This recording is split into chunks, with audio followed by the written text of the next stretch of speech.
আসসালামু আলাইকুম। Technique easy এডুকেশনের পক্ষ থেকে নবম দশম শ্রেণীর শিক্ষার্থীদের জানাচ্ছি শুভেচ্ছা। আজকের পর্বে আমরা চতুর্থ অধ্যায়ের আরেকটি টাইপ নিয়ে তোমাদের সামনে হাজির হয়েছি।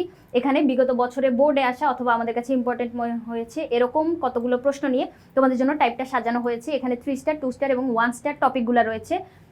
দেখো এখানে 3 স্টার টপিকের মানে কিন্তু এই না যে এটা অনেক ইম্পর্টেন্ট এবং হুবহু এই প্রশ্নটা হচ্ছে তোমার কমন আসবে।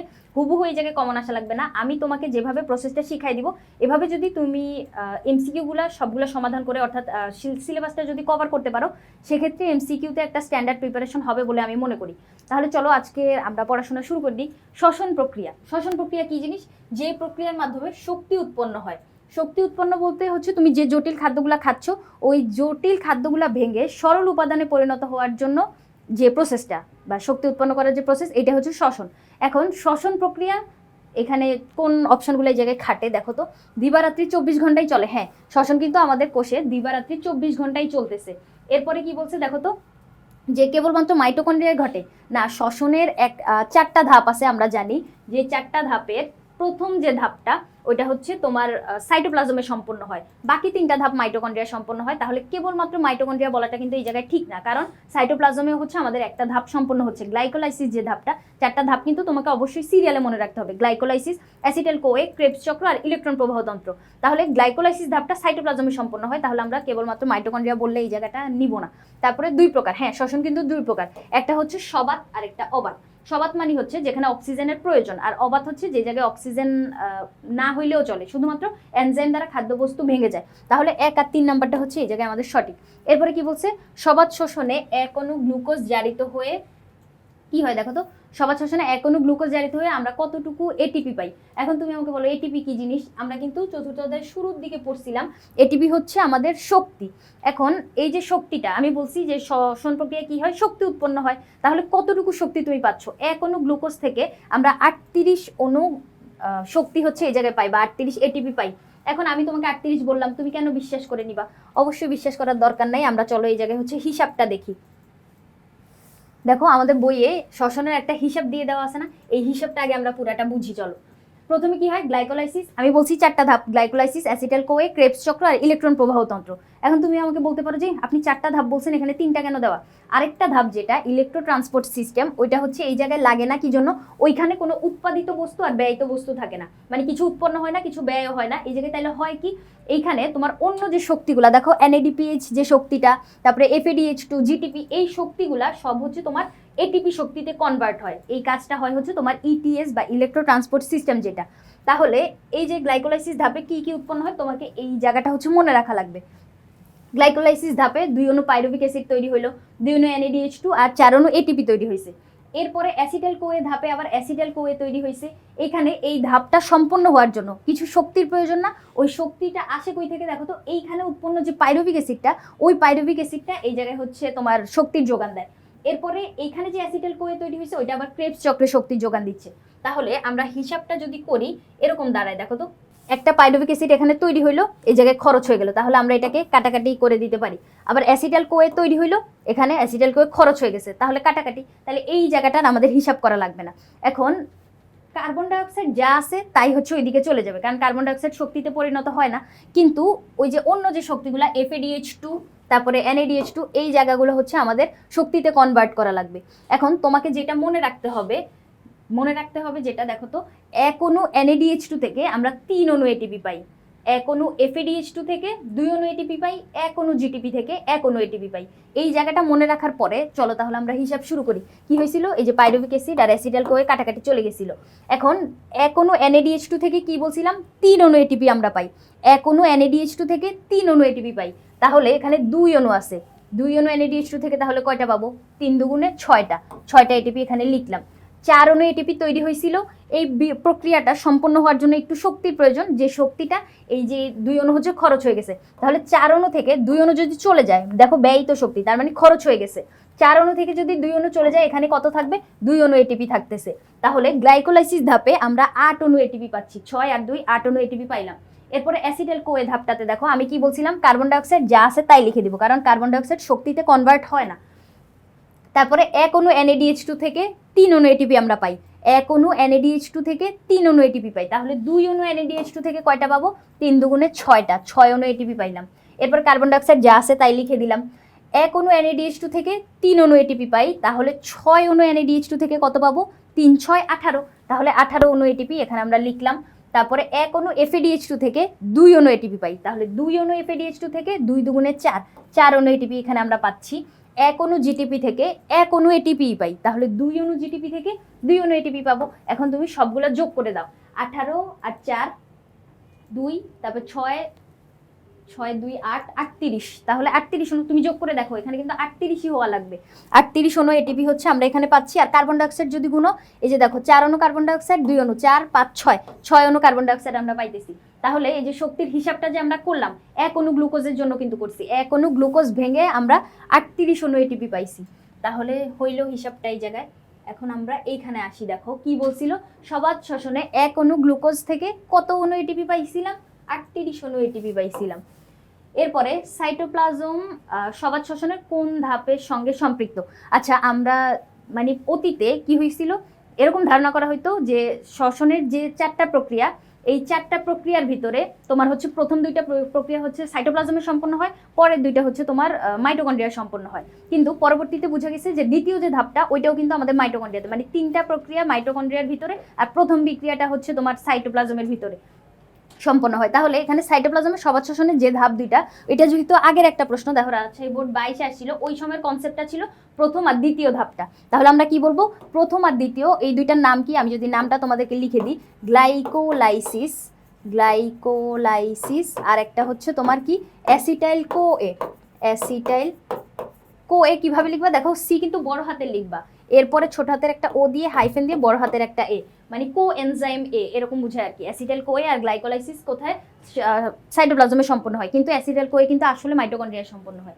এরপরে কি বলছে, অ্যাসিটাইল কোএ ধাপে কত অণু এটিপি তৈরি হয়? অ্যাসিটাইল কোএ ধাপে কত অণু এটিপি তৈরি হয়, এটা কিন্তু আমরা একটু আগে শক্তির হিসাবটা যে করছি, দেখো 6 অণু এটিপি আমরা পাইছিলাম না? আবার যদি দেখে আসি, আসো দেখো তো, অ্যাসিটাইল কোএ ধাপে কতটুকু এটিপি তৈরি হয়েছিল? 6 অণু এটিপি হচ্ছে আমরা এখানে পাইছিলাম। তাহলে অ্যাসিটাইল কোএ ধাপে আমরা 6 অণু এটিপি পাবো। অ্যাসিটাইল কোএ ধাপে আমরা কতটুকু পাবো? 6 অণু এটিপি পাবো। 24 অণু কই পাই? 24 অণু পাই হচ্ছে ক্রেবস চক্রে, এটা তুমি মনে রাখতে পারো। ক্রেবস চক্রে হচ্ছে 24 অণু পাইছিলাম। আর 8 অণু কই পাইছিলাম? 8 অণু পাইছিলাম হচ্ছে গ্লাইকোলাইসিস ধাপে। তাহলে এই যে 24 6 আর 8, সবচেয়ে বেশি শক্তি আমরা কই পাইলাম বলো তো? ক্রেবস চক্রে। এখন এটা তুমি বলতে পারো যে শ্বসনের সবচেয়ে বেশি শক্তি উৎপন্ন হয় হচ্ছে ক্রেবস চক্রে। এই ক্রেবস চক্রটা কোথায় সম্পন্ন হয়? মাইটোকন্ড্রিয়ায় সম্পন্ন হয়। এজন্য কিন্তু মাইটোকন্ড্রিয়াকে কোষের পাওয়ার হাউস বলা হয়। একটা খ নাম্বার প্রশ্ন কিন্তু এরকম আসে যে মাইটোকন্ড্রিয়াকে কেন কোষের শক্তিঘর বা পাওয়ার হাউস বলা হয়। এরপরে কি বলছে দেখো তো, যে এক অণু NADH2 থেকে 3 অণু এটিপি আমরা পাই, এটা কোথায় ঘটে? NADH2 থেকে 3 অণু এটিপি, মানে এক অণু NADH2 থেকে 3 অণু এটিপি তৈরি হয়, মানে শক্তি তৈরির যে প্রসেসটা, এটা কোথায় সম্পন্ন হয়? মাইটোকন্ড্রিয়াতে সম্পন্ন হয়। তাহলে এই যে মাইটোকন্ড্রিয়া, এক অণু NADH2 থেকে 3 অণু এটিপি মাইটোকন্ড্রিয়াতে হচ্ছে আমরা পাচ্ছি, মাইটোকন্ড্রিয়াতে এই শক্তি উৎপন্ন হওয়ার প্রসেসটা। এরপরে সাইটোপ্লাজম, সাইটোপ্লাজমে হচ্ছে তোমার গ্লাইকোলাইসিস সম্পন্ন হয়। রাইবোজোম কি জিনিস? রাইবোজোম হচ্ছে এরকম ছোট ছোট বৃন্তযুক্ত মানে এরকম কতগুলা অঙ্গাণু, যেগুলো হচ্ছে কোষের ভিতর ছড়ানো অবস্থায় থাকে, আর এগুলো প্রোটিন সংশ্লেষ করার কাজ করে।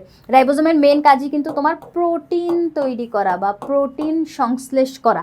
গোলগি বডি কি করে? গোলগি বডি হচ্ছে আমাদের কোষের ট্রাফিক পুলিশের মতো কাজ করে। কেউ যখন কোনো কিছু এরকম এক জায়গা থেকে আরেক জায়গায় নিয়ে যায়, সে হচ্ছে ওই জায়গাটা দেখে যে তুমি কি নিয়ে যাচ্ছ, গোলগি বডি হচ্ছে ওই পরিবহনের কাজটা করতেছে। এরপরে কি বলছে দেখো তো, 3 অণু NADH2 তে এটিপি কতটি? 3 অণু NADH2, আমরা জানি এক অণু NADH2 থেকে 3 অণু এটিপি পাই, তাহলে 3 অণু NADH2 থেকে কতগুলা পাবো? 3 তিরিকা 9টা, তাহলে 9 অণু এটিপি এখানে আমরা পাচ্ছি। এক অণু NADH2 থেকে 3 অণু এটিপি পাই, তাহলে 3 অণু NADH2 থেকে 3 তিরিকা 9টা, 9 অণু এটিপি হচ্ছে এখানে আমরা পাবো। এরপরে 4 অণু FADH2 থেকে কয় অণু এটিপি পাই? FADH2 হিসাব কি ছিল? এক অণু FADH2 থেকে 2 অণু এটিপি পাইতাম, তাহলে 4 অণু থেকে 4 দুগুণে 8, 8 অণু এটিপি এখানে আমরা পাবো। তোমাকে কি মনে রাখা লাগবে? ওই যে ওই তিনটা যে সূত্রর মতো যে জিনিসটা আমরা মনে রাখছিলাম, যে এক অণু NADH2 থেকে 3 অণু এটিপি পাই, এক অণু FADH2 থেকে 2 অণু এটিপি পাই, এক অণু GTP থেকে 1 অণু এটিপি পাই। তুমি চাইলে আমি তোমাকে এখানে একটা মানে আমি যেভাবে মনে রাখতাম এরকম একটা ছন্দ শিখাই দিতে পারি। কিরকম দেখো তো, একটা ছন্দ এরকম মনে রাখতে পারো যে তোমার একটা গাধা ফ্রেন্ড, সে হচ্ছে কোন একটা অনুষ্ঠানে তুমি ওকে দাওয়াত দিছো, ও যেহেতু গাধা ও হচ্ছে আসে নাই। এখন তোমার হচ্ছে গাধা ফ্রেন্ডটা আসে নাই। আমরা স্কুলে থাকতে এরকম একটা পিটি করতাম না, স্কাউট তালি বাজাও জোরে 1 2 1 2 3 এরকম একটা পিটি কিন্তু আমরা করতাম। ওই যে একদম সমাবেশ যখন শেষ হয়ে যেত, প্রাথমিক সমাবেশ শেষ হয়ে গেলে 1 2 1 2 3 এই তালিটা বাজাতে বাজাতে কি হতো, আমরা ক্লাসরুমে চলে যেতাম। তাহলে তুমি এখানে কি করবা, দেখো 1 2 1 2 3 এই জায়গাটা মনে রাখবা। জিতে হচ্ছে তোমার জিটিপি, এফ এ হচ্ছে FADH2, আশেতে হচ্ছে অ্যাসিটাইল CoA, আর নাইতে হচ্ছে NADH2। এই জায়গাটা মনে রাখার পরে দেখো 1 অণু জিটিপি থেকে 1 অণু এটিপি পাবো, 1 অণু FADH2 থেকে 2 অণু এটিপি পাবো, 1 অণু অ্যাসিটাইল CoA থেকে 12 অণু এটিপি পাবো, আর 1 অণু NADH2 থেকে এখানে আমরা কতটুকু পাচ্ছি, 3 অণু এটিপি পাচ্ছি। তাহলে এইভাবে করে মনে রাখতে পারো, মানে আমি ছোটবেলা যেভাবে মুখস্থ করছিলাম, 1 অণু NADH2 থেকে 3 অণু এটিপি পাই, 1 অণু FADH2 থেকে 2 অণু এটিপি, 1 অণু জিটিপি থেকে 1 অণু এটিপি পাই। তাহলে এখানে কি বলছে যে 3 অণু NADH2 থেকে, তাহলে 1 অণু NADH2 থেকে আমরা কত পাইছিলাম, 3 অণু পাইছিলাম। তাহলে 3 তিরিকে এখানে 9 ছিল, আর ওই জায়গায় 4 দুগুণে 8 ছিল। এভাবে করে চাইলে মনে রাখতে পারো, আর যদি তুমি মুখস্থ করে ফেলো তাহলে তো করলাই। তারপরে পাইরুভিক অ্যাসিডের রাসায়নিক সংকেত। পাইরুভিক অ্যাসিডের রাসায়নিক সংকেত দেখো, এটা কিন্তু অনেক গুরুত্বপূর্ণ একটা সংকেত। কি জন্য এটা দেখো কতবার বোর্ডে রিপিট আসছে, তাহলে এটা অবশ্যই তোমাকে মনে রাখতে হবে। পাইরুভিক অ্যাসিডের রাসায়নিক সংকেত হচ্ছে তোমার C3H4O3, C3H4O3। এটা দেখো, এটা হচ্ছে আমাদের চিনির সংকেত, চিনির সংকেত এখানে তো 12 হওয়া উচিত ছিল না, C12 হয়েছে। আচ্ছা, বাকি যে সংকেতগুলো, এটা হচ্ছে আমাদের গ্লুকোজের সংকেত, গ্লুকোজের সংকেত। এখন গ্লুকোজকে যদি তুমি অর্ধেক করো সেক্ষেত্রে ল্যাকটিক অ্যাসিড পাবা। দেখো তো 6কে অর্ধেক করলে কি হয়, যে CHO, 6কে অর্ধেক করলে পাই 3, 12কে অর্ধেক করলে পাই 6, আর 6কে অর্ধেক করলে পাই হচ্ছে 3। এটা হচ্ছে তোমার আবার ল্যাকটিক অ্যাসিডের সংকেত। তাহলে পাইরুভিক অ্যাসিডের সংকেতটা, এটা কিন্তু আমাদের অনুশীলনের যে প্রশ্নটা ওখানে ক নাম্বারেও কিন্তু দিয়ে দেওয়া ছিল। ক নাম্বারে বলছিল এরকম যে পাইরুভিক অ্যাসিডের সংকেত কি, C3H4O3, এটা হচ্ছে পাইরুভিক অ্যাসিডের সংকেত। এরপরে কি বলছে, সবাত শোষণে ক্রেবস চক্রে 1 অণু গ্লুকোজ থেকে কতটা নিট শক্তি আমরা পাই। এটা কিন্তু একটু আগেই আমি বলছিলাম যে সবচেয়ে বেশি শক্তি আমরা পাই হচ্ছে ক্রেবস চক্র থেকে। ওই শক্তিটা কতটুকু, এটা হচ্ছে আমাদের 24 অণু এটিপি। 24 অণু এটিপি পাই হচ্ছে, 24 অণু এটিপি পাই হচ্ছে আমরা ক্রেবস চক্র থেকে। এখন ওই যে একটু আগে যে আমরা হিসাবটা দেখছিলাম, তুমি যদি ভুলে যায় থাকো আমি তোমাকে আরেকবার দেখাই। দেখো এই জায়গায় ক্রেবস চক্রটার দিকে তাকাও, 18 20 আর 4 24। এই যে এখানে দেখো 24 অণু এটিপি শুধু কোথায় পাইছিলাম, ক্রেবস চক্রটাতে পাইছিলাম। তাহলে ক্রেবস চক্রের নিট শক্তি, যে এখানে কি নিট উৎপাদন বা নিট শক্তি হচ্ছে আমাদের 24 অণু এটিপি। এই 24ই হচ্ছে তোমার সবচেয়ে বেশি, মানে এখানে এই যে 4টা ধাপের ভিতরে সবচেয়ে বেশি শক্তি পাই হচ্ছে আমরা এই ক্রেবস চক্রটা থেকে। তাহলে এখানে কি বলছে যে সবাত শোষণে 1 অণু গ্লুকোজ থেকে কতটুকু নিট আমরা পাই ক্রেবস চক্রের ক্ষেত্রে, এটা হচ্ছে 24 অণু এটিপি। ক্রেবস চক্রে মোট কত অণু কার্বন ডাইঅক্সাইড উৎপন্ন হয়, কার্বন ডাইঅক্সাইড কতটুকু ছিল, ওখানে হচ্ছে 4 অণু কার্বন ডাইঅক্সাইড আমরা উৎপন্ন হইতে দেখছিলাম। তাহলে 4 অণু কার্বন ডাইঅক্সাইড, আর এর উপরের ধাপটাতে হয়েছিল আবার 2 অণু, মোট 6 অণু কার্বন ডাইঅক্সাইড ছিল। তাহলে ক্রেবস চক্রে কার্বন ডাইঅক্সাইড ছিল 4 অণু। তারপরে সবাত শ্বসন প্রক্রিয়ায় কোন ধাপে 4 অণু কার্বন ডাইঅক্সাইড উৎপন্ন হয়, মাত্রই তো বললো ক্রেবস চক্রে কত অণু, 4 অণু। আবার 4 অণু কোথায়, ক্রেবস চক্রে, একই কথা না। দেখো তো ক্রেবস চক্রে হচ্ছে 4 অণু এটিপি তৈরি হয়। একই প্রশ্ন একটু ঘুরায় দিছে, তাই না? ক্রেবস চক্রে 4 অণু কার্বন ডাইঅক্সাইড তৈরি হয়, আবার 4 অণু কার্বন ডাইঅক্সাইড কই তৈরি হয়, ক্রেবস চক্রে। আর এই ধাপগুলো সম্পর্কে কিন্তু আমরা আলোচনা করছি একটু আগে, ওই ছকের ভিতরে তো সব কিছুই একসাথে পড়লাম, তাই না? গ্লাইকোলাইসিস হচ্ছে তোমার সবচেয়ে প্রথম ধাপটা, তারপরে হচ্ছে দ্বিতীয় অ্যাসিটাইল CoA, ইলেকট্রন প্রবাহ তন্ত্র হচ্ছে তোমার চতুর্থ বা সর্বশেষ ধাপ, যেটা যেখানে শক্তিগুলো কনভার্ট হয়। এরপরে শ্বসনের ক্রেবস চক্রে উৎপাদিত বস্তু, শ্বসনের ক্রেবস চক্রে আমরা কি কি দেখছিলাম, দেখো তো 6 অণু NADH2 তৈরি হতে দেখছিলাম, হ্যাঁ দেখছিলাম তো। 2 অণু জিটিপি তৈরি হতে দেখছিলাম, হ্যাঁ এটাও দেখছিলাম। FADH2 2 অণু ছিল, সবগুলাই দেখছিলাম। তাহলে এখানে উত্তর কি হবে, উত্তর হবে তোমার সবগুলা। দেখি তো কি দেওয়া আছে, ঘ নাম্বারে দেখো বলছে যে উত্তর হচ্ছে এখানে আমাদের সবগুলা। এরপরে কি বলছে দেখো তো, ক্রেবস চক্রে উৎপন্ন হয় কি কি উৎপন্ন হয়, 4 অণু কার্বন ডাইঅক্সাইড কি এখানে উৎপন্ন হয়, হ্যাঁ। এর আগের প্রশ্নটা আর এটা কিন্তু সিমিলার, শুধু এখানে হচ্ছে কার্বন ডাইঅক্সাইড দিয়ে দেওয়া আছে, কার্বন ডাইঅক্সাইড ওইখানে ছিল না। তাহলে কার্বন ডাইঅক্সাইড, হ্যাঁ 4 অণু কার্বন ডাইঅক্সাইড আমরা উৎপন্ন হইতে দেখি। 2 অণু এটিপি তৈরি হইতে কি দেখি না, 2 অণু তৈরি হইতে তো দেখি না, ওখানে হচ্ছে জিটিপি তৈরি হইতে দেখি, 2 অণু জিটিপি তৈরি হইতে দেখি, অথবা 2 অণু FADH2 তৈরি হইতে দেখি। তাহলে এটিপি তো ওখানে সরাসরি তৈরি হয় না। আর 6 অণু NADH2 তৈরি হতে দেখি, হ্যাঁ 6 অণু NADH2 তৈরি হতে দেখছিলাম। তাহলে 1 আর 3 নাম্বারটা এখানে সঠিক, তাই না? 1 আর 3 নাম্বারটা, গ নাম্বারটা হচ্ছে এই জায়গায় সঠিক। এরপরে কি বলছে দেখো তো, ইলেকট্রো ট্রান্সপোর্ট সিস্টেম কোথায় কোথায় সম্পন্ন হয়? ইলেকট্রো ট্রান্সপোর্ট সিস্টেম থাকে এখানে 3টা অঙ্গাণুর চিত্র দিয়ে দেওয়া আছে। অবশ্যই অঙ্গাণুটা দেখে তোমাকে চিনতে পারতে হবে এগুলা কোন অঙ্গাণুটা। এখন দেখো উপরের চিত্রটা হচ্ছে মাইটোকন্ড্রিয়ার চিত্র, এরপরেরটা হচ্ছে তোমার প্লাস্টিড বা ক্লোরোপ্লাস্টের একটা চিত্র, নিচেটা হচ্ছে তোমার সেন্ট্রোজোমের চিত্র।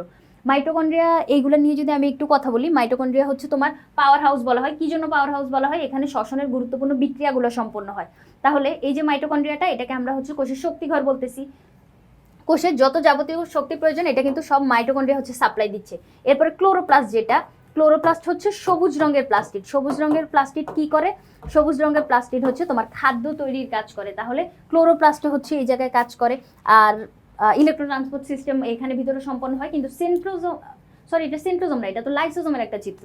লাইসোজোম কি করে? তোমার জীবাণু ধ্বংস করার কাজ করে। লাইসোজোম পিনোসাইটোসিস বা ফ্যাগোসাইটোসিস পদ্ধতিতে জীবাণু ভক্ষণ করে। ওর ভিতরে যে এনজাইমগুলো আছে, এই এনজাইমগুলো কি করে? এনজাইমগুলো হচ্ছে তোমার জীবাণু, কোনো বাইরে থেকে জীবাণু যদি কোষে আগমন করে সেক্ষেত্রে ও হচ্ছে জীবাণুগুলোকে ধ্বংস করে ফেলে। ওর বাইরে দেখো যে পর্দাটা আছে, পর্দা দ্বারা কিন্তু তোমার এই এনজাইমগুলো সুরক্ষিত অবস্থায় থাকে। কিন্তু কখনো যদি তোমার খাদ্যের অভাব হয় অথবা অক্সিজেনের অভাব হয় সেক্ষেত্রে কিন্তু এই পর্দাটা বিদীর্ণ হয়ে যায় আর এই এনজাইমগুলো বাইরে এসে অন্যান্য কোষীয় অঙ্গাণুগুলোকেও খেয়ে ফেলে। এজন্য কিন্তু লাইসোজোমকে তোমার মাঝে মাঝে ক্ষতিকর অঙ্গাণু বলা হয়, বা অন্য অঙ্গাণুর জন্য ক্ষতিকর কাকে বলা হয়? লাইসোজোমকে কিন্তু ধরা হয়। তাহলে 1 আর 2 নাম্বারটা হচ্ছে এখানে আমাদের সঠিক। এরপরে কি বলছে? স্বাভাবিকের চেয়ে শ্বসনের হার বেশি। শ্বসনের হার বেশি কোথায় হবে দেখো তো? শ্বসন বলতে শক্তি উৎপন্ন করা লাগবে। দেখো শক্তি উৎপন্ন কোন জায়গাটায় বেশি হবে? দেখো তো কুড়ি আর মূল, কুড়ি আর মূলে কি শ্বসন উৎপন্ন বেশি হবে? হ্যাঁ, কুড়ি হচ্ছে, কুড়ি বলতে আমরা ছোট পাতাগুলোকে বুঝাই, মানে ছোট মাত্র হয়েছে এরকম। কুড়ি আর মূলের ক্ষেত্রে, মূলেও কিন্তু তোমার শ্বসনের পরিমাণ অনেক বেশি, মানে সবচেয়ে বেশি কিন্তু মূলেই হয়। তাহলে কুড়ি আর মূলকে আমরা সঠিক বলতে পারবো। এরপরে আবার কি বলছে দেখো, কুড়ি আর কাণ্ডের অগ্রভাগ।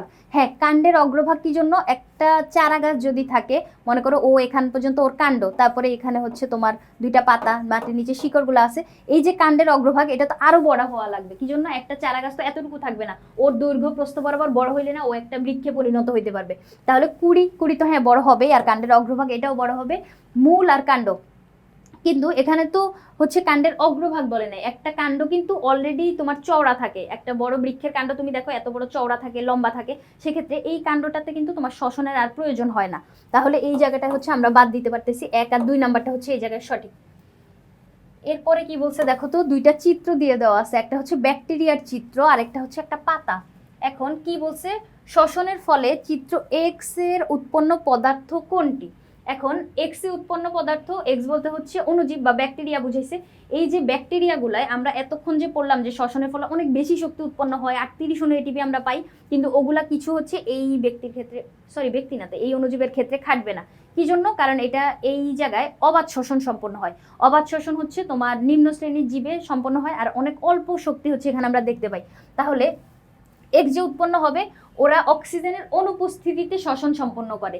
কি জন্য অক্সিজেনের অনুপস্থিতিতে? কারণ অক্সিজেনের উপস্থিতিতে এই অণুজীবগুলো বাঁচতেই পারে না। যেখানে তুমি অক্সিজেন দিলে বাঁচতেই পারতেছো না, ওখানে তুমি অক্সিজেন দিয়ে কিভাবে শক্তি উৎপন্ন করবা? এটা তো কমন সেন্স, তাই না? তাহলে ওরা অবাধ শ্বসন সম্পন্ন করে, অর্থাৎ ওদের হচ্ছে এনজাইম দ্বারা শুধুমাত্র শক্তি উৎপন্ন হয়। তাহলে এই জায়গাটায় আমরা দেখতে পাই কখনো কখনো ক্ষেত্র বিশেষে ইথানল তৈরি হয়, কখনো কখনো ল্যাকটিক অ্যাসিড তৈরি হয়। তাহলে ক্ষেত্র বিশেষে যেই জীব যেটা উৎপন্ন করে, তাহলে এখানে দেখো তো ল্যাকটিক অ্যাসিড বা ইথানল কি তোমরা কোথাও দেখতে পাচ্ছ? হ্যাঁ, এই যে ইথানল, এটা কিন্তু ইথানলের একটা সংকেত, ইথানল উৎপন্ন হয়। এই যে OH আছে না, আমরা জৈব যৌগে পড়ছি না, OH থাকলে কি হয়? নামের শেষে নল যুক্ত হয়। আর এখানে যেহেতু 2 কার্বন বিশিষ্ট, 2 কার্বন হলে কি বলি? ইথেন বলি না? Methane, ethane, propane, butane, pentane, hexane, heptane, octane, nonane, decane. তাহলে 2 কার্বন বিশিষ্ট যখন, সেহেতু এটাকে আমরা ইথেন বলবো, আর ইথেন আর এখানে নল আছে, তাহলে ইথানল। এটা এখন ইথানল হচ্ছে এই জায়গাগুলো উৎপন্ন হয়, মানে অণুজীবের ক্ষেত্রে উৎপন্ন হইতে দেখি আমরা। এরপরে কি বলছে দেখো তো, শ্বসনের ক্ষেত্রে এইটা কিন্তু আমাদের সবাত শ্বসন উৎপন্ন হয়, এটা মনে রাখো। সবাত শ্বসন হচ্ছে এই শক্তিটা আমরা পাই। এরপর কি বলছে? শ্বসনের ক্ষেত্রে কি কি সম্পন্ন হয় দেখো তো, 2টি ধাপ শক্তি ঘরে সম্পন্ন হয়। এখানে শ্বসন আমরা জানি 2টা প্রকারভেদ আছে, একটা হচ্ছে সবাত আর একটা অবাত। এরপরে তোমার 2টা ধাপ বলতে আমরা হচ্ছে শ্বসনের ধাপ হচ্ছে 4টা মোট। ওই 4টা ধাপের ভিতরে তোমার হচ্ছে গ্লাইকোলাইসিস বাদে বাকি 3টা ধাপ হচ্ছে তোমার মাইটোকন্ড্রিয়ার ম্যাট্রিক্সে সম্পন্ন হয়। কিন্তু 2টা ধাপ যেহেতু এখানে বলছে, আমরা কি বলবো এই জায়গাটাকে হচ্ছে সঠিক বলবো না। কি জন্য? কারণ 3টা ধাপ হচ্ছে শক্তিঘরে বা শক্তিঘর বলতে মাইটোকন্ড্রিয়া বুঝাইছে, মাইটোকন্ড্রিয়ায় হচ্ছে সম্পন্ন হয় এই 2টা ধাপ, মানে 3টা ধাপ, এখানে 2টা বলছে তাইলে এটা ভুল। আদর্শ তাপমাত্রা হচ্ছে 20 থেকে 45। হ্যাঁ, শ্বসনের আদর্শ তাপমাত্রা হচ্ছে 20 ডিগ্রি সেলসিয়াস থেকে 45 ডিগ্রি। দিনের বেলায় এর হার বাড়ে। দিনের বেলা বাড়ে বলতে আমরা হচ্ছে সবসময়ই মানে 24 ঘন্টায় তোমার শ্বসনটা চলে, কিন্তু দিনের বেলা হচ্ছে শ্বসনের হার বাড়তে আমরা দেখি। তাহলে 2 আর 3 নাম্বারটা হচ্ছে এই জায়গায় সঠিক। এরপরে কি বলছে দেখো তো,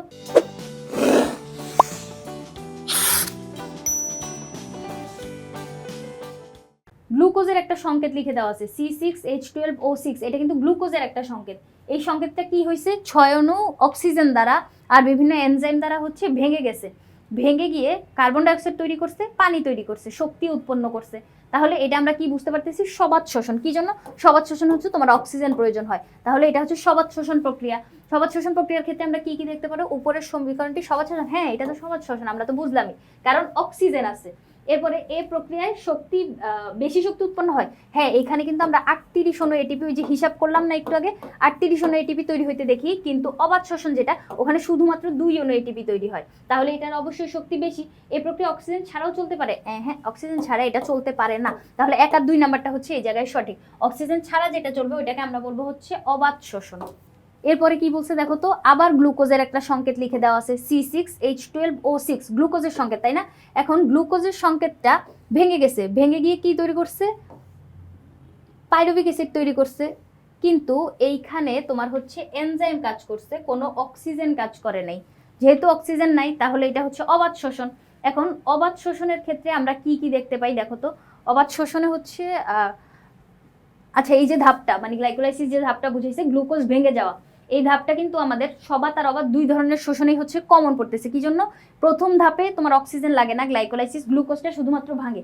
ভেঙে গেলে এইটা আমরা সবাত শোষণের প্রথম ধাপেও গ্লাইকোলাইসিস দেখি, আবার অবাত শোষণের প্রথম ধাপেও হচ্ছে গ্লুকোজের অসম্পূর্ণ জারণ মানে গ্লাইকোলাইসিসই দেখি। তাহলে এটা হচ্ছে 2 ধরনের শোষণেরই প্রথম ধাপ। এরপরে কোষের মাইটোকন্ড্রিয়ায় ঘটে না, এটা মাইটোকন্ড্রিয়ায় ঘটে না, এটা ঘটে হচ্ছে আমাদের সাইটোপ্লাজমে। এই বিক্রিয়াটা ঘটে হচ্ছে তোমার সাইটোপ্লাজমে। এতে নিট 8 অণু এটিপি উৎপন্ন হয়। হ্যাঁ, এখানে 8 অণু এটিপি তৈরি হয়। কিভাবে? আমরা যে ছকটা যখন সমাধান করছিলাম তখনই কিন্তু দেখছিলাম। তাহলে 1 আর 3 নাম্বারটা হচ্ছে এই জায়গায় সঠিক। এরপরে চলো, শ্বসনের সময় জীবদেহে যে স্থিতিশক্তিটা থাকে, শ্বসনের সময় জীবদেহের স্থিতিশক্তি দেখো রাসায়নিক শক্তি হিসেবে তাপরূপে মুক্ত হয়। হ্যাঁ, কিভাবে? এই যে আমরা যে খাদ্যটা খাচ্ছি, ওখানে কিন্তু খাদ্যবস্তু জারিত হয়ে মানে ভাঙতেছে যে খাদ্যবস্তুটা, ওখানে কিন্তু তাপ শক্তিও উৎপন্ন হচ্ছে। তাহলে রাসায়নিক শক্তি হিসেবে রাসায়নিক শক্তিগুলো কি হয়? তাপরূপে মুক্ত হয়। হ্যাঁ, এটা কিন্তু সঠিক বলতে পারি। শারীরবৃত্তীয় কাজে প্রয়োজনীয় শক্তি যোগায়। হ্যাঁ, শারীরবৃত্তীয় কাজে প্রয়োজনীয় শক্তি তো হচ্ছে শ্বসনের মাধ্যমে। তুমি যে কোনো বিক্রিয়া, যে কোনো কাজ, তোমার দৈনন্দিন জীবনে কাজকর্ম, তোমার অভ্যন্তরীণ জৈবিক কাজকর্ম, শারীরবৃত্তীয় কাজকর্ম, সবগুলো কাজের যে শক্তিগুলো লাগতেছে, এই শক্তি কিন্তু আমাদের শ্বসন থেকে আসতেছে। নতুন ক্লোরোপ্লাস্ট সংশ্লেষিত হয়। সংশ্লেষ মানে হচ্ছে সৃষ্টি হওয়া বা তৈরি হওয়া। তাহলে শ্বসনের সাথে নতুন ক্লোরোপ্লাস্ট তৈরি হওয়ার সম্পর্ক আমরা দেখি না। তাহলে এখানে কি হবে? 1 আর 2 নাম্বারটা এখানে সঠিক। এরপরে কি বলছে? শ্বসন প্রক্রিয়ায় কি কি হয় দেখো তো। শ্বসন প্রক্রিয়ার ক্ষেত্রে আমাদের হচ্ছে ক্রেবস চক্রে 24টা এটিপি তৈরি হয়। হ্যাঁ, ক্রেবস চক্রে হচ্ছে আমরা সবচেয়ে বেশি শক্তি উৎপন্ন হইতে দেখি, যেটা হচ্ছে 24টা। তাহলে এটা ঠিক। এরপরে গ্লাইকোলাইসিসে 8টি এটিপি উৎপন্ন হয়। হ্যাঁ, আমরা যখন ছক সমাধান করছিলাম আমরা কিন্তু দেখছিলাম যে গ্লাইকোলাইসিস ধাপে কিন্তু 8টা এটিপি আমরা তৈরি করছি, 8টা এটিপি তৈরি হইলো। অ্যাসিটাইল কোয়েতে 6টা এটিপি উৎপন্ন হয়।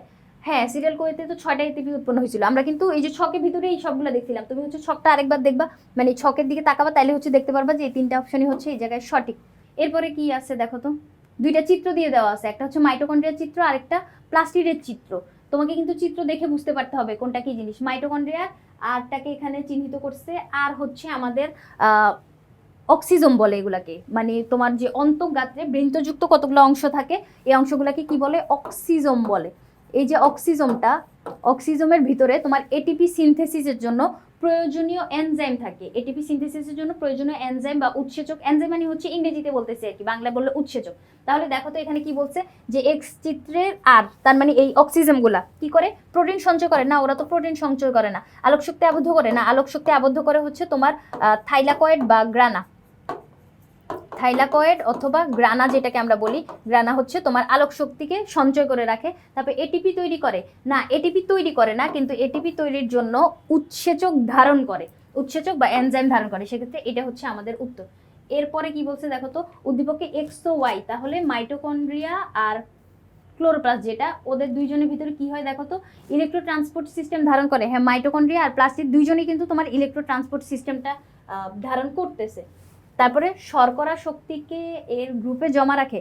শর্করা শক্তি বলতে হচ্ছে আমরা কার্বোহাইড্রেট, যেটা কার্বোহাইড্রেটকে ভেঙে যে শক্তিটা উৎপন্ন হয় ওইটাকে কিন্তু এর গ্রুপে জমা রাখতেছে বলতে ক্লোরোপ্লাস্টও কিন্তু তোমার শর্করা তৈরির কাজটা করতেছে বা শর্করা শক্তিটা জমা রাখার কাজ করতেছে। আবার এখানে হচ্ছে মাইটোকন্ড্রিয়াও কিন্তু তোমার এই যে শর্করা শক্তিটা নিয়ে কাজ করতেছে। তাহলে আমরা কিন্তু এইখানে এটাকে সঠিক বলতে পারি। বিভিন্ন ধরনের রঞ্জক পদার্থ সংশ্লেষ করে। রঞ্জক পদার্থ আমরা প্লাস্টিকের ক্ষেত্রে দেখতে পাই, কিন্তু মাইটোকন্ড্রিয়া এটা কিছুই দেখতে পাই না। অথবা প্লাস্টিকও কিন্তু রঞ্জক পদার্থ সংশ্লেষের কাজ করে না, প্লাস্টিকের ভিতরে রঞ্জক পদার্থ থাকে। ক্লোরোপ্লাস্টের ভিতরে শুধুমাত্র ক্লোরোফিল আর ক্যারোটিনয়েড থাকে, দুই ধরনের রঞ্জক পদার্থ, যেটা সবুজ বর্ণ দান করে। আর ক্রোমোপ্লাস্ট আরেকটা আছে, যেখানে ভিতরে বিভিন্ন ধরনের রঞ্জক পদার্থ আমরা দেখতে পাই, এরিথ্রিন, ফাইকোসায়ানিন, তারপরে ক্যারোটিন, জ্যান্থোফিল, এই সবগুলো বর্ণ হচ্ছে তোমার ক্রোমোপ্লাস্টের ভিতরে আমরা দেখতে পাই। তাহলে রঞ্জক পদার্থ সংশ্লেষ মাইটোকন্ড্রিয়ার ক্ষেত্রে যাবে না, তাহলে 1 আর 2 নাম্বারটা হচ্ছে এখানে সঠিক। এরপরে কি বলছে দেখো তো, এরকম একটা ডায়াগ্রাম দিয়ে দেওয়া আছে যেখানে এখনো গ্লুকোজ হচ্ছে ভেঙে যাচ্ছে, ভেঙে গিয়ে 2 অণু এটিপি তৈরি করতেছে আর পাইরুভিক অ্যাসিড তৈরি করতেছে। এখানে কি হইলো, তোমার 4 অণু এটিপি তৈরি হইলো, আবার 2 অণু NADH2 তৈরি হচ্ছে। তাহলে আমরা বুঝতে পারতেছি এটা কোন ধাপটাকে বোঝাচ্ছে। পাইরুভিক অ্যাসিড তৈরি হয়েছিল আমাদের গ্লাইকোলাইসিস ধাপে, তাহলে গ্লাইকোলাইসিস ধাপটাকে বুঝাইছে। এবার বলছে যে উপরের বিক্রিয়াটিতে এক অণু গ্লুকোজ নিলে মোট কত এটিপি আমরা পাবো। গ্লাইকোলাইসিস ধাপে আমরা কতটুকু শক্তি পাইছিলাম, 2 অণু এটিপি আর 6 অণু, 8 অণু, মোট 8 অণু এটিপি আমরা পাইছিলাম। আমি যদি তোমাকে বইয়ের ভিতর দেখাই, প্রথম যে ধাপটা ছিল, তাকাও এদিকে, এটা হচ্ছে গ্লাইকোলাইসিস ধাপটা বুঝাইছে। কিভাবে বুঝাইছে এটা যদি আমি তোমাকে বলি, এখানে আমাদের একটা প্রবাহ চিত্র দিয়ে দেওয়া আছে না, এই যে দেখো প্রবাহ চিত্রটাতে 1 অণু গ্লুকোজ থেকে 2 অণু পাইরুভিক অ্যাসিড তৈরি হয়েছে, এই যে 4 অণু এটিপি আর 2 অণু NADH2। দেখো এই জায়গাটা বুঝাইছে, গ্লুকোজ থেকে 4 অণু এটিপি, 2 অণু NADH2, তারপরে তোমার পাইরুভিক অ্যাসিড তৈরি হয়েছে। এই কথাটাই হচ্ছে এখানে এই যে এটা লেখা আছে যে 1 অণু গ্লুকোজ, 2 অণু এটিপি খরচ হয়ে যায়, 4 অণু এটিপি তৈরি হয় আর 2 অণু NADH2 তৈরি হয়। তাহলে এটা গ্লাইকোলাইসিস ধাপটা। এখন গ্লাইকোলাইসিস ধাপে শক্তির হিসাব যখন আমরা করতেছিলাম, ওখানে কি দেখছি যে 6 অণু এটিপি তৈরি হয়েছে আর 4 অণু এটিপি যে তৈরি হয়েছিল ওখান থেকে 2 অণু খরচ হয়ে 2 অণু আছে। তাহলে মোট হিসাব কতটুকু দাঁড়ায়, 6 অণু আর 2 অণু, এখানে হচ্ছে 8 অণু এটিপি আমরা পাই। এখানে 8 অণু এটিপি আমরা পাচ্ছি। তাহলে চলো এই জায়গায় আমাদের এটাই জিজ্ঞেস করছে যে উপরের বিক্রিয়াটিতে 1 অণু গ্লুকোজ নিলে মোট কতটুকু। 1 অণু গ্লুকোজ নিলে এই বিক্রিয়াটিতে হচ্ছে 8 অণু এটিপি হচ্ছে আমরা পাচ্ছি। এরপরে কি বলছে দেখো তো, উপরের বিক্রিয়ার ক্ষেত্রে প্রযোজ্য, তার মানে গ্লাইকোলাইসিস বা শ্বসন প্রক্রিয়ার ক্ষেত্রে কি প্রযোজ্য, সবাত শোষণের দ্বিতীয় পর্যায়ে। এটা কি সবাত শোষণের দ্বিতীয় পর্যায়ে ছিল নাকি প্রথম পর্যায়ে ছিল? এটা অবশ্যই প্রথম পর্যায়ে ছিল। তাহলে হচ্ছে আমরা এই অপশনটাকে হচ্ছে এখানে কাটতে পারতেছি। কি জন্য, এটা সবাত শোষণের দ্বিতীয় পর্যায়ে না, এটা প্রথম পর্যায়ে। অবাত শোষণের প্রথম পর্যায়ে, হ্যাঁ, সবাত আর অবাত শোষণ দুইটা শোষণের প্রথম পর্যায়ে হচ্ছে এটা। তারপরে কোষের সাইটোপ্লাজমে সংগঠিত হয়, হ্যাঁ, প্রথম ধাপটা হচ্ছে আমাদের সাইটোপ্লাজমে সম্পন্ন হয়, আর বাকি যে 3টা ধাপ ওগুলো হচ্ছে মাইটোকন্ড্রিয়ায়। তাহলে এটা হচ্ছে সাইটোপ্লাজমে সম্পন্ন হয় আমরা বলতে পারি। তাহলে 2 আর 3 নাম্বারটা এখানে সঠিক, ঘ নাম্বারটা। এরপর কি বলছে দেখো তো, নিচের বিক্রিয়াটির আলোকে এই প্রশ্নের উত্তর দিতে হবে। বিক্রিয়াটি কিরকম, একটা এক্স এনজাইম দ্বারা ভেঙে গেছে, ভেঙে গিয়ে কি করছে, পাইরুভিক অ্যাসিড তৈরি করছে আর হচ্ছে এটিপি তৈরি করতেছে। তাহলে তুমি বুঝতে পারতেছো এটা হচ্ছে কি আমাদের অবাত শোষণ প্রক্রিয়াটা বুঝেছে, তাই না? অবাত শোষণ প্রক্রিয়ায় তোমার খাদ্যবস্তু ভেঙে যায়, ভেঙে গিয়ে হচ্ছে এই জিনিসগুলো তৈরি হয়। এখানে যেহেতু অক্সিজেন নাই, তাহলে আমরা এটাকে অবাত শোষণ বলতে পারতেছি। এখন 3 অণু এক্স নিলে কতটি এটিপি তৈরি হবে। এখানে আমরা জানি যে গ্লাইকোলাইসিস ধাপে 8 অণু এটিপি আমরা পাই, মোট হচ্ছে 8 অণু। এই যে এর আগের প্রশ্নটাতেই কিন্তু আমরা এটা লিখছিলাম। তাহলে 1 অণু থেকে কি হয়, 1 অণু গ্লাইকোলাইসিস ধাপে 1 অণু গ্লুকোজ থেকে আমরা পাই হচ্ছে 8 অণু এটিপি। আর এখানে কি বলছে, 3 এর হিসাব করতে বলছে। তাহলে 3 8 24টা এটিপি হচ্ছে এখানে আমরা পাচ্ছি। কিভাবে, গ্লাইকোলাইসিস ধাপে আমরা 8 অণু এটিপি পাই, এখানে 1 অণু গ্লুকোজ থেকে 8 অণু এটিপি পাই। আমাদেরকে জিজ্ঞেস করছে 3 অণু গ্লুকোজ থেকে, তাহলে 3 অণু গ্লুকোজ এক্স বলছে। এক্স মানে এই জায়গায় কিন্তু গ্লুকোজ হবে, কি জন্য, কারণ খাদ্য যে ভাঙবে C6H12 আর O6 এটা হচ্ছে ভেঙে যাবে। তাহলে এখানে আমরা কি বলতেছি, এই যে গ্লুকোজ অণুটা ভেঙে গিয়ে তোমার 8 অণু এটিপি আমরা পাচ্ছি। তাহলে 3 অণু গ্লুকোজ থেকে 3 8 24টা এটিপি এখানে আমরা পাবো। এরপরে কি বলছে দেখো তো, এখানে গ্লুকোজ ভেঙে গিয়ে পাইরুভিক অ্যাসিড তৈরি করছে, 4 অণু এটিপি, 2 অণু NADH2, আবার পাইরুভিক অ্যাসিড, তার মানে 2 অণু পাইরুভিক অ্যাসিড। এখানে এক অণু, 2 অণু পাইরুভিক অ্যাসিড কিন্তু আমরা পাচ্ছি, এখানে এক অণু আর এখানে এক অণু, তাহলে 2 অণু পাইরুভিক অ্যাসিড, 4 অণু এটিপি আর 2 অণু NADH2। এই ধাপটা তাহলে কি বুঝলাম আমরা? এই যে একটু আগে যেটা দেখে আসলাম না, গ্লুকোজ ভেঙে পাইরুভিক অ্যাসিড তৈরি হওয়া মানে হচ্ছে এটা গ্লাইকোলাইসিস ধাপ। ক্রেবস চক্রে কি হয়? 24 অণু এটিপি আমরা পাই। সালোক সংশ্লেষণ কি এটা বলার তো দরকারই নেই, সবুজ উদ্ভিদের খাদ্য তৈরির প্রক্রিয়া। ইলেকট্রো ট্রান্সপোর্ট সিস্টেম কি? ইলেকট্রো ট্রান্সপোর্ট সিস্টেম হচ্ছে যেই প্রক্রিয়াটায় বা যেই ধাপটাতে অন্যান্য শক্তিগুলো তোমার এটিপি শক্তিতে কনভার্ট হয়ে যায়। এরপরে কি বলছে দেখো তো, উদ্দীপকের প্রক্রিয়াটিতে উৎপন্ন হয়, উদ্দীপকের প্রক্রিয়াটি হচ্ছে আমাদের গ্লাইকোলাইসিস ধাপ। গ্লাইকোলাইসিস ধাপে কি কি উৎপন্ন হয় দেখো তো, এখানে কি 6 অণু এটিপি তৈরি হয়? না, 6 অণু এটিপি কিন্তু আমরা তৈরি হতে দেখি না। 2 অণু পাইরুভিক অ্যাসিড তৈরি হয়, হ্যাঁ 2 অণু পাইরুভিক অ্যাসিড কিন্তু এখানে তৈরি হচ্ছে। তারপরে 2 অণু NADH2 তৈরি হয়, হ্যাঁ 2 অণু NADH2 তৈরি হয়, কিন্তু ওই যে এটিপি তো সরাসরি তৈরি হয় না, এটিপি তো আমরা তৈরি হইতে দেখি না। FADH2 তৈরি হয়, তারপরে এটিপি 4 অণু তৈরি হয়, ওই 4 অণুর থেকে 2 অণু আরও খরচ হয়ে যায়, 2 অণু শুধু থাকে। তাহলে 6 অণু এটিপি এখানে হচ্ছে নিব না আমরা, 2 আর 3 নাম্বারটা এখানে হচ্ছে খ নাম্বারটা সঠিক। এরপরে কি বলছে দেখো তো, একটা কোষ আঁকছে, এই কোষের এগুলো কি চিহ্নিত করছে তাকাও তো। এটা কি মাইটোকন্ড্রিয়ার মতো লাগতেছে। তারপরে ডি হচ্ছে আমাদের নিউক্লিওলাস, সি হচ্ছে সেন্ট্রোজোম, ই হচ্ছে এন্ডোপ্লাজমিক রেটিকুলাম। এই জায়গাগুলো চিহ্নিত করছে। এরপরে প্রশ্ন কি করছে দেখি তো, 24টা এটিপি উৎপন্ন হয় কোনটিতে?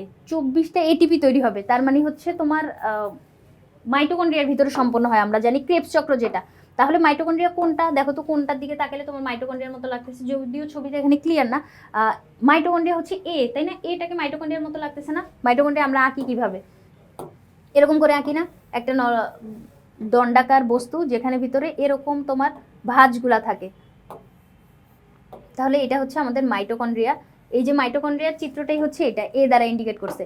তাহলে এই যে মাইটোকন্ড্রিয়ার ভিতরে ওর যে ম্যাট্রিক্সটা, এখানে যে তরল পদার্থ থাকে, এই তরল পদার্থ ভিতরে আমরা জানি হচ্ছে তোমার শ্বসনের যে গুরুত্বপূর্ণ ধাপগুলা, কোন ধাপগুলা? প্রথমটা বাদে, ধাপ কিন্তু 4টা, গ্লাইকোলাইসিস, অ্যাসিটাইল কোয়ে, ক্রেবস চক্র আর ইলেকট্রন প্রবাহতন্ত্র।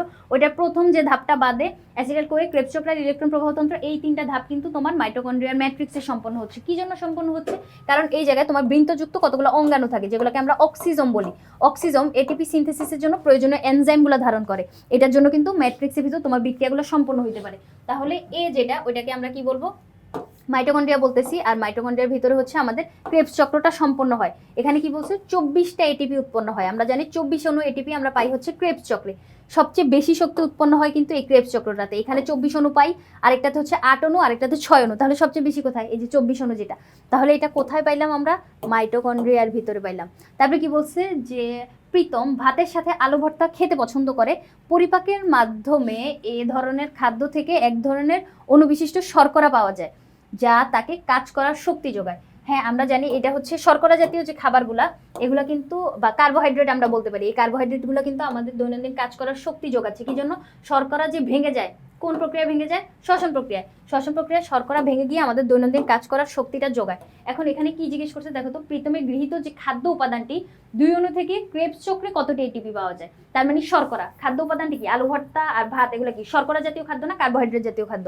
তাহলে এই যে খাদ্য উপাদানটা বা গ্লুকোজটা, এক অণু গ্লুকোজ ভাঙলে আমরা ক্রেবস চক্রে পাই হচ্ছে 24 অণু এটিপি। আর তোমাকে এখানে 2 অণুর হিসাব করতে বলছে, তাহলে 24-এর সাথে 2 গুণ করো, 4 দুগুণে 8, 2 দুগুণে 4, 48টা এটিপি এখানে আমরা পাচ্ছি। কি জন্য? 2 অণু এটিপির হিসাব কিন্তু মানে 2 অণু গ্লুকোজের হিসাব করতে বলছে। এক অণু গ্লুকোজ থেকে পাই হচ্ছে 24 অণু, তাহলে 2 অণু থেকে পাবো হচ্ছে 48টা এটিপি। এরপরে কি বলছে দেখো তো, গ্লুকোজের একটা সংকেত দিয়ে দেওয়া আছে, যেটা অক্সিজেনের উপস্থিতিতে ভেঙে গেছে, ভেঙে গিয়ে 6 অণু কার্বন ডাইঅক্সাইড তৈরি করছে, পানি তৈরি করছে আর এটিপি তৈরি করছে। তার মানে এটা হচ্ছে তোমার সবাত শ্বসন প্রক্রিয়া।